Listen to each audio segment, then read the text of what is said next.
Hey, this is Brock. This is Leslie. And this is Genevie. We would like to welcome you back to Las Vegas Weekly's Second Helping podcast. If you're listening on Apple Podcasts, please consider giving us a quick rating and review so our little Vegas food show can continue to grow and get noticed. We really appreciate your support. You can also subscribe to Las Vegas Weekly's YouTube channel and catch the podcast there. And you can find past episodes at lasvegasweekly.com/podcast. Thanks for listening. So last month, the Second Helping crew was invited to the Cosmopolitan, specifically to the Clique Lounge, to be judges for the late night industry chef battle, a slightly rowdy cooking competition featuring 4 local chefs. It was a little bit like the Food Network show Chopped.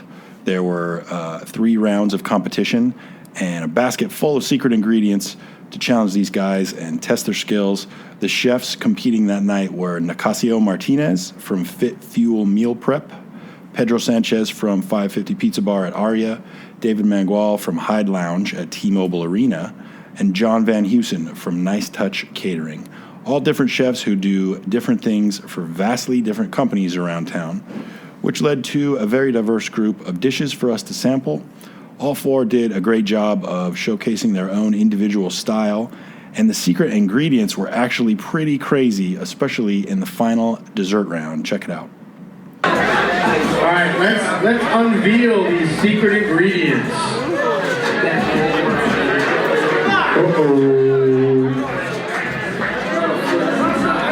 Oh my God, no. I don't know if you can put the mushrooms in there.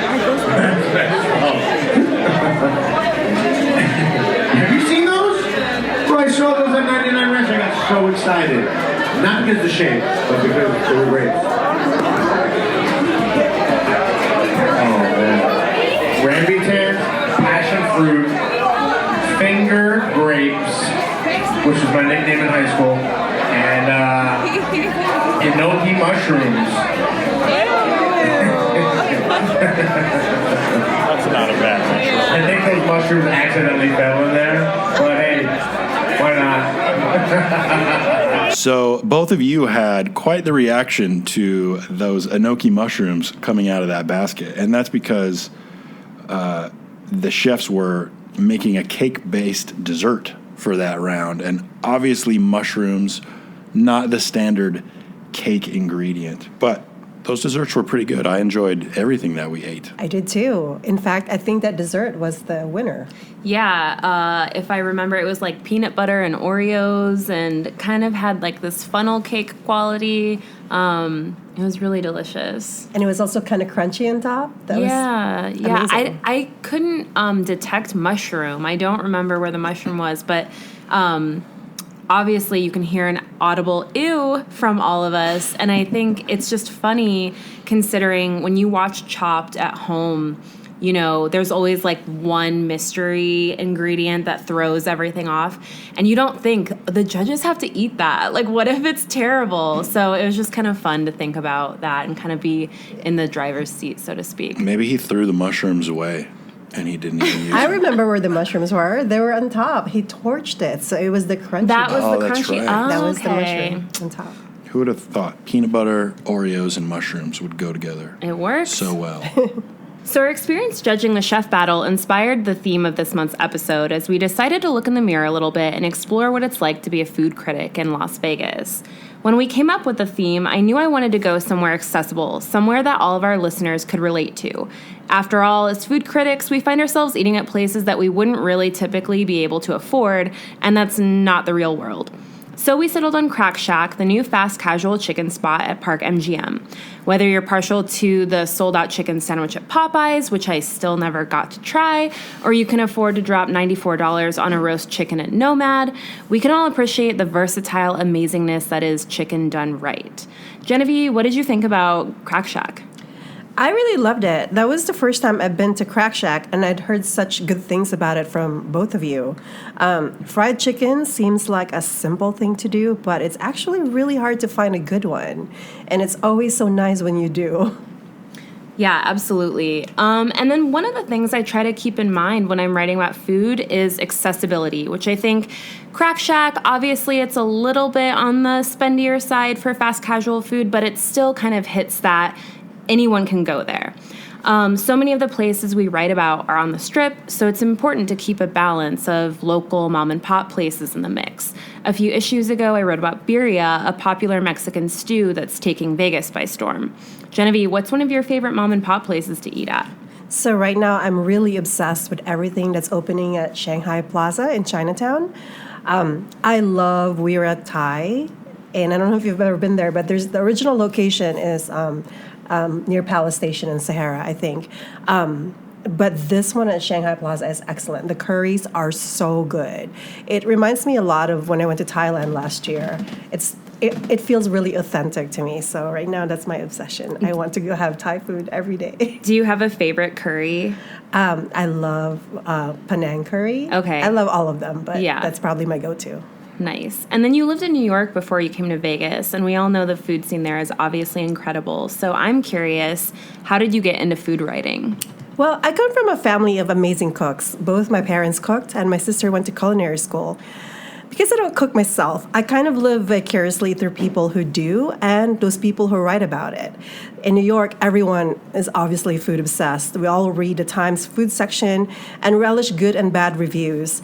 New York Magazine's Grub Street, you probably read it online, it's kind of like the Bible for figuring out what to eat that weekend. Some of the best writing I've ever read is about food, and since I can't cook, writing about it is the next best thing. Definitely. I know I've gotten pickier as I've written about food longer. I don't know if that's exactly the right word. I've definitely gotten more discerning. And if there's a meal that I'm eating at a fancy place, it's probably going to take more to wow me. Like I think about things, where is it sourced from?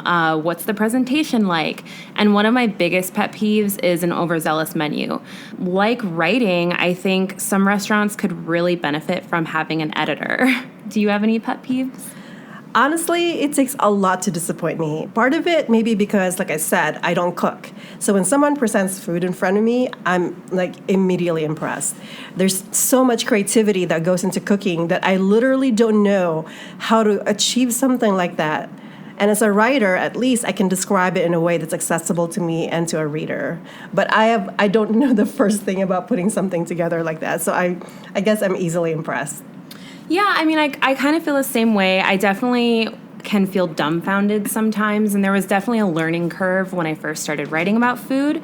And ultimately, I still try not to take things too seriously. And that isn't to say that the food and beverage industry isn't a serious business. Obviously, it's a very serious business. But I feel like as writers, it's our job to, relay what's new and delicious and keep it kind of fun, and perhaps write about the things that shouldn't be overlooked, and to really convey the hard work that goes into making, dining out an experience. And then some of my favorite food stories aren't really even about the food itself. They're about the chefs who pour their heart and soul into their food. Like I really love the feature you did about women chefs in Vegas. Yeah, that was such a fun story to put together. You really get a sense that these chefs are really passionate about what they do. And I totally agree with you. Long after you've digested the meal, you don't remember the food so much, but you remember the story the chef may have told you about it.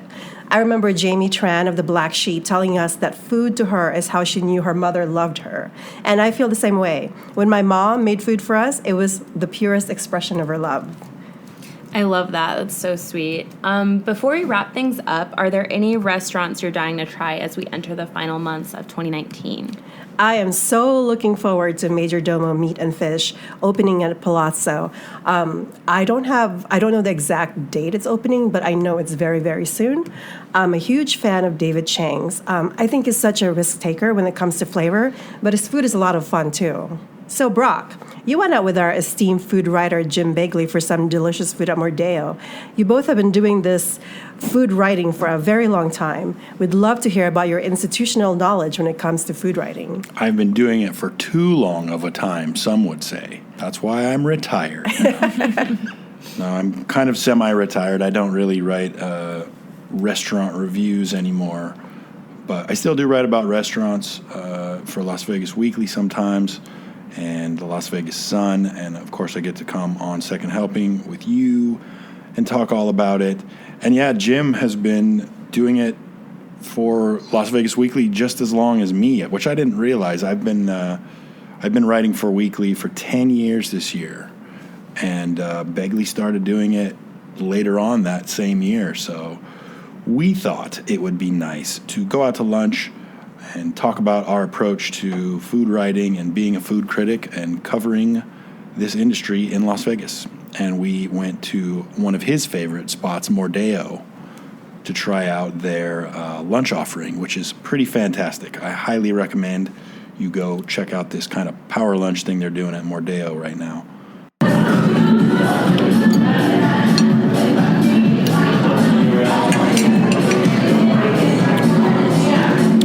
So my favorite thing about you, one of my favorite things about you writing about food and being a critic is that you are kind of going to go do this anyway, no matter what. And the writing about it and the judging it is just like something that happens independent of all that. You're going to go to all the restaurants. You're going to try them. You're going to tell people which ones you like. Your many friends, your huge social circle, where they should go to eat. And the writing part is kind of secondary because that's just how you've been doing it for forever. It's actually funny you should mention that because it's gonna be going on 10 years that I've been writing, which is kind of crazy. But I've been in town now for 17, and so those first 7 years, literally people would call me and they'd say, "Hey, I'm on this side of town, I'm looking for Italian." And I'd say, "Well, hit this place and get this dish, or go to this place and get that dish," right? And so in the early days, I kind of looked at the writing as just kind of an extension of my social network, except instead of having, a couple hundred people to talk to, then I had a distribution of like 70,000. And so it doubled kind of amplified, needless to say. It doubled your exposure.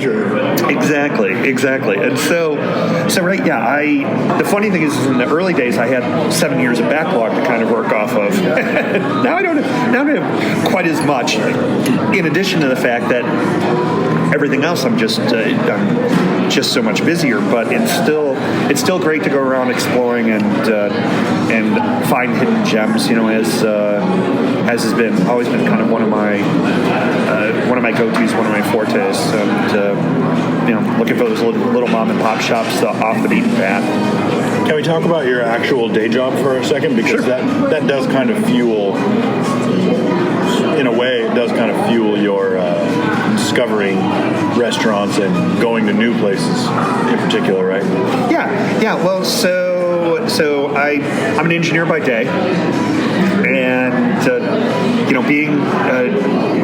being an engineer definitely has its perks. We have 5 offices, and so I get to travel quite a bit for business, which gives me a lot of exposure to a lot of cuisine outside of the Vegas scene, and I'm pretty grateful for that. So not everybody gets to travel with work, and I do. And then it also I always like to joke that it's the engineering that allows me to write, because needless to say, as you know, being a writer is something you have to be very dedicated to, because it is not the most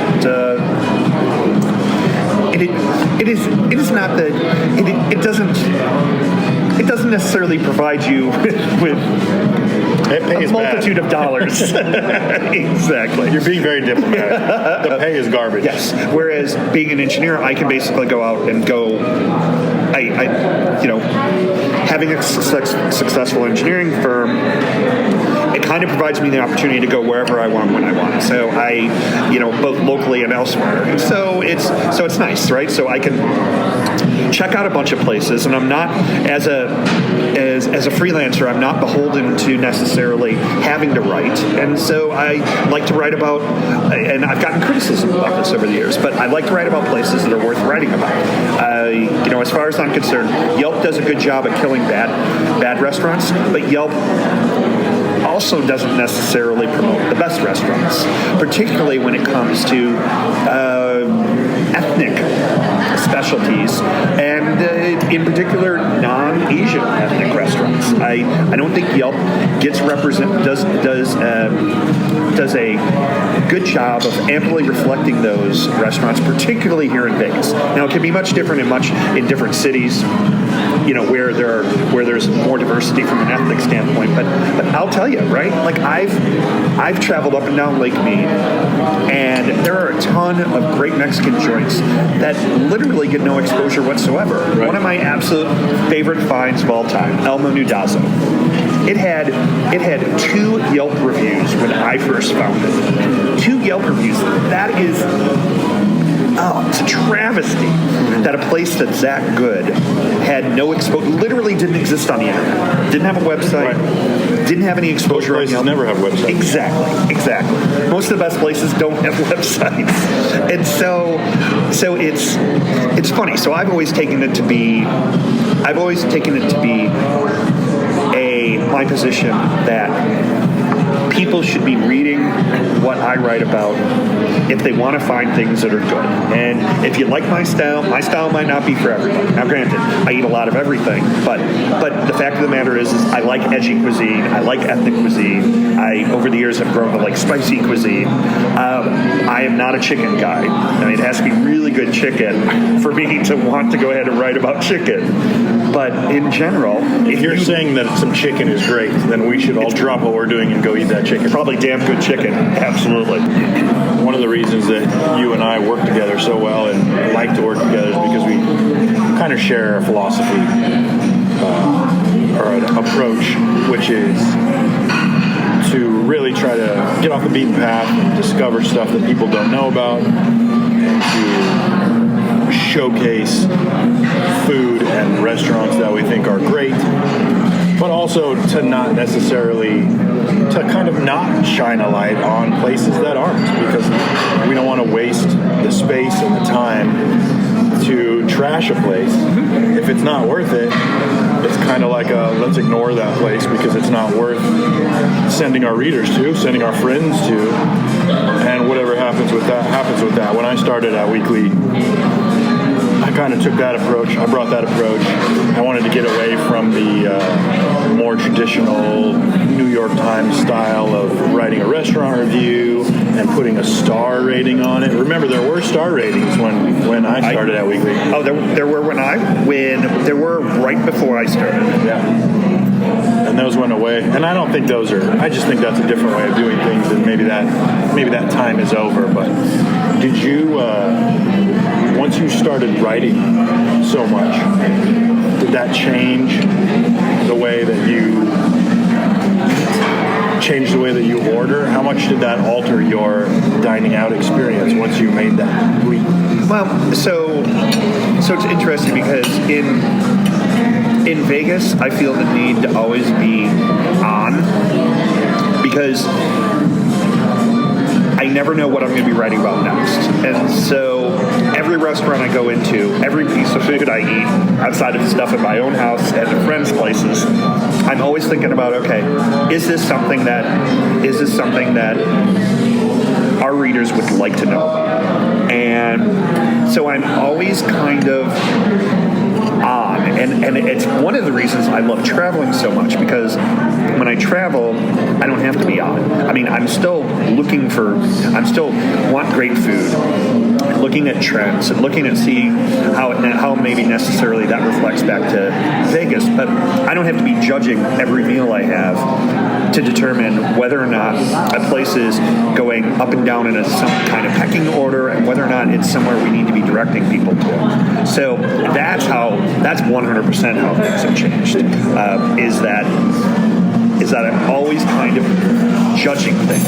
And frankly, I've been doing it long enough now. I also have to try to judge in certain places whether or not what I'm getting is representative of what the rest of the room is getting. I mean, I do my best to stay anonymous, but you're in a business for 10 years and you make friends and they know people, and the fact of the matter is I enjoy being an adjunct to the F&B community in this town. I mean, it's one of the reasons why 10 years ago we decided to stay in town, because we had so many friends, and that was even before I was writing. And I love being a part of the F&B community. I think it makes a small city even smaller, and we're a tight-knit group. As you know, Vegas is a tough city to live in. So we've all had our share of friends that have come and gone because they've given into any of the vices that all of us have, and some of us control them and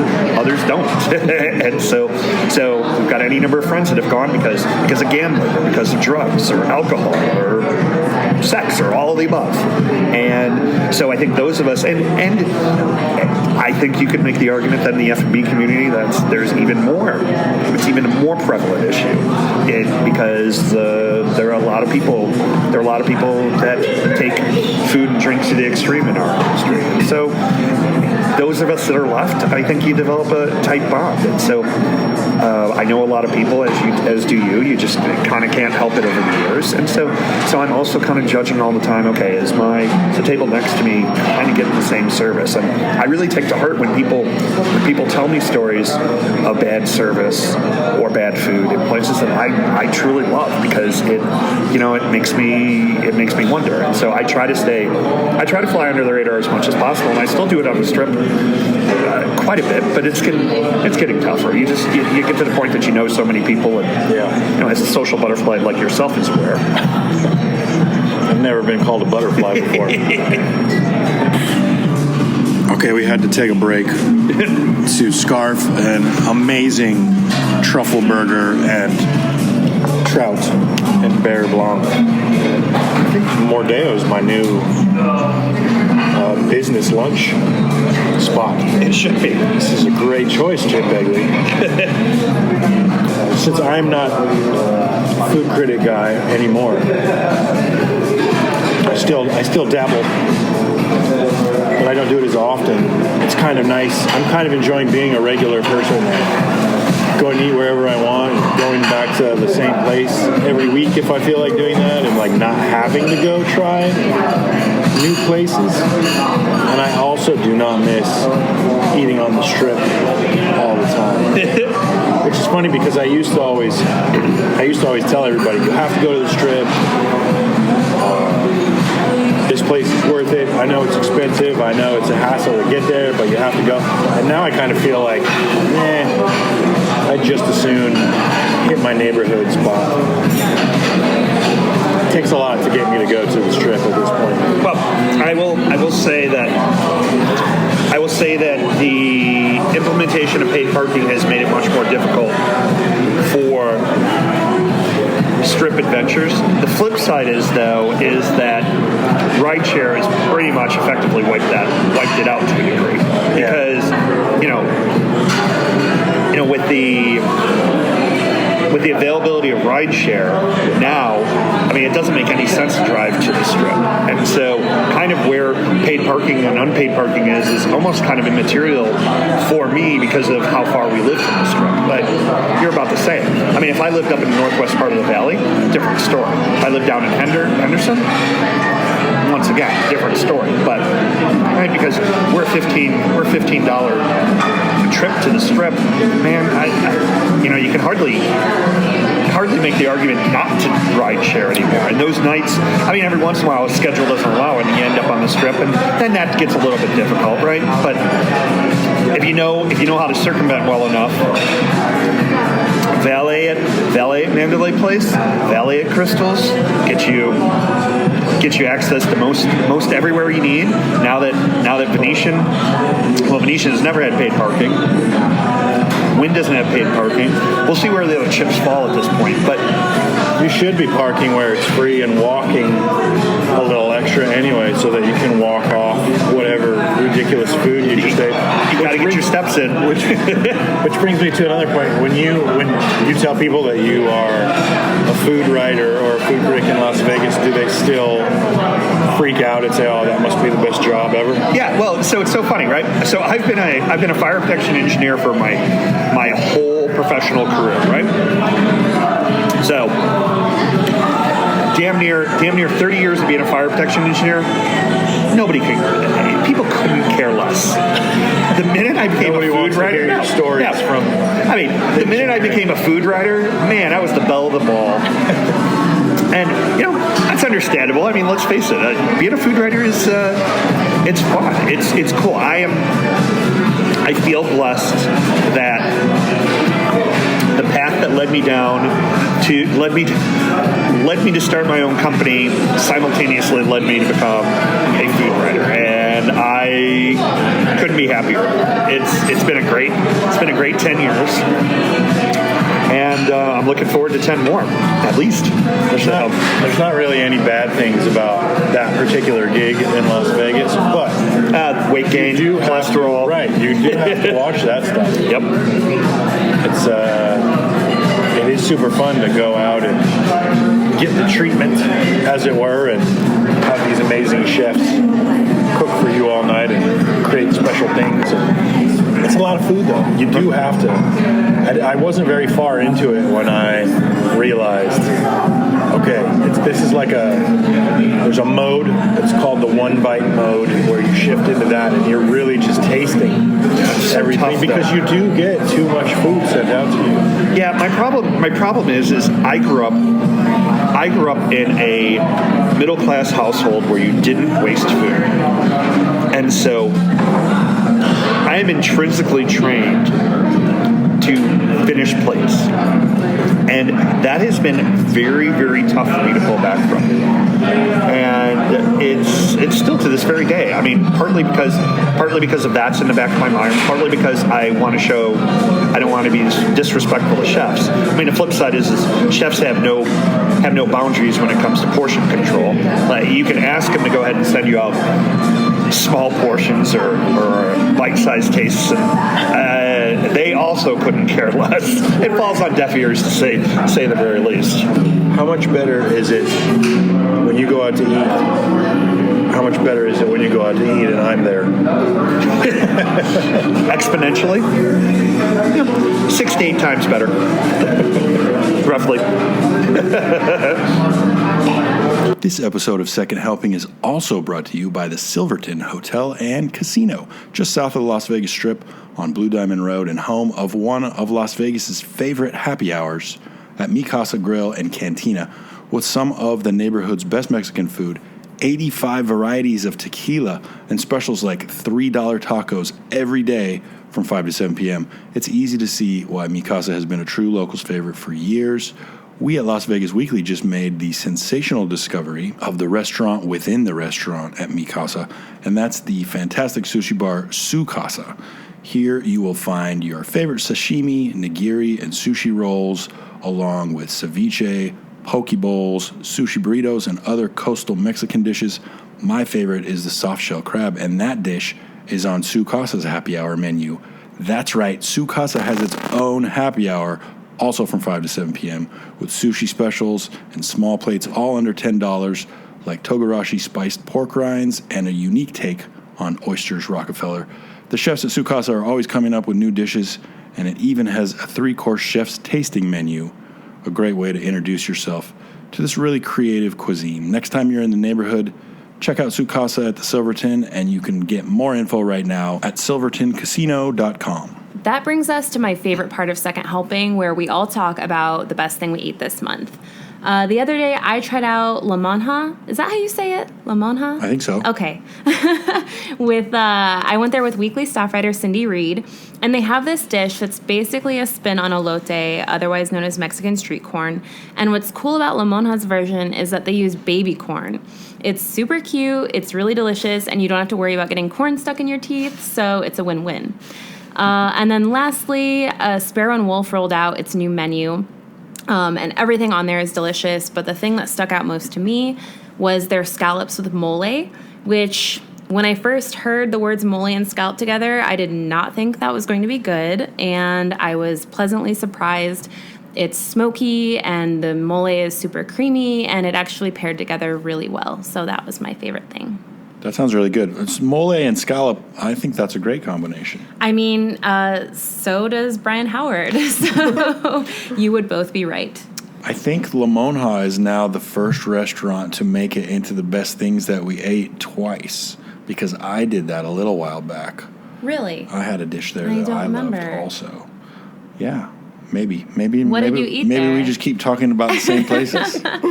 It was kind of a ceviche-style dish, but it was all vegetables. Okay. It was mostly tomatoes, but I love the food there. I really need to go back there. It's really again. good. There's I still have to go ceviches try rock. it, Yeah, yeah. definitely go.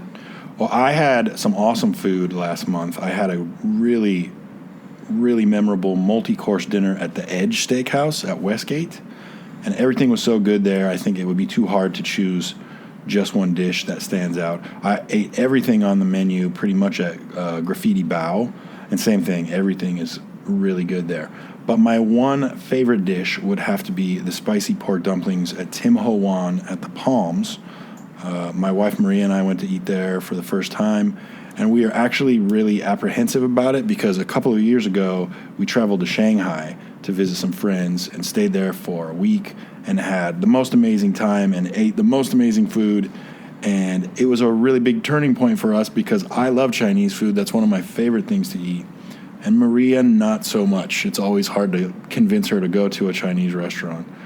But after she tried so many different dishes while we were in China, amazing dumplings and Szechuan food she really loved, she's developed her own love of this cuisine, and now she's really eager to kind of find the best versions of all of her favorite dishes here in Las Vegas.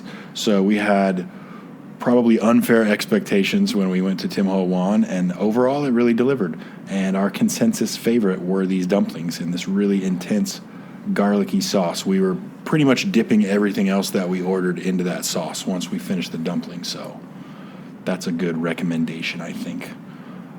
Genevie, it's your turn. What's the best thing that you ate? The best thing I ate this month was actually last night at La Strega, Chef Gina Marinelli's restaurant in Summerlin. She had this special 5-course Halloween menu, and one of the courses was a bone marrow served with cavatelli pasta and parsley crumbs. It was the perfect dish. If you remember last night and today, it's really cold out. And it really was like the perfect cold weather dish. The pasta was just perfectly al dente, and how can you go wrong with bone marrow? I mean, it was beefy and delicious and creamy and buttery. I will be thinking about that dish for a long time. I really like to use cold weather as an excuse to no, we can go eat pasta, as if I wasn't eating pasta all summer anyways. I've been eating pasta at home like every night, so same. Well, that's all for this episode of Las Vegas Weekly Second Helping. Thanks again for joining us, and special thanks to Clique Lounge, Crack Shack, Mordeo, Jim Begley, The Silverton, and to Sonia Barcelona for lending her song Violent Water to our show. You can hear more from Sonia at artofsonia.com. We hope you enjoy the show, and please come back for another helping in December when we will be celebrating the holiday season with family and lots of food. See you then.